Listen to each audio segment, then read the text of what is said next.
నేను 6 సార్లు ఎమ్మెల్యే, ఇది 6వసారి, 4 ముఖ్యమంత్రులు చూశాను.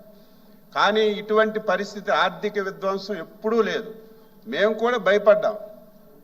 ఏంటి, ఎన్నికల్లో హామీలు ఇచ్చాం, అధికారంలోకి వచ్చాం, ఏ శాఖ రివ్యూ చేసినా అప్పులు తప్ప, గత ప్రభుత్వం చేసినటువంటి బాకీలు తప్ప కొత్తగా చేయడానికి ఏమీ లేదు.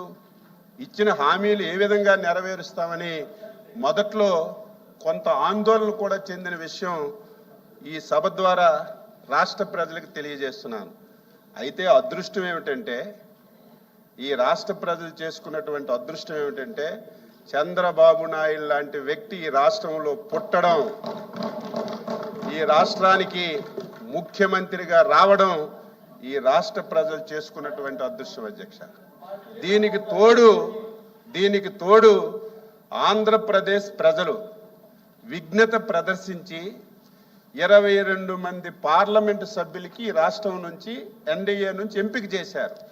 ఎప్పుడైతే 22 మంది పార్లమెంటు సభ్యులు రాష్ట్రం నుంచి గెలిచారో, ఢిల్లీలో కూడా మన పరపతి పెరిగి మోడీ గారి యొక్క సహాయం ఈ రాష్ట్రానికి అనుకున్న దానికంటే ఎక్కువగా అందడం వల్ల మీరు, నేను, ప్రజలు ఊహించని విధంగా 1 సంవత్సరంలోనే సూపర్ 6 హామీలు అమలు చేసి ఈ రాష్ట్ర ప్రజలకు మేలు చేశాం అధ్యక్ష.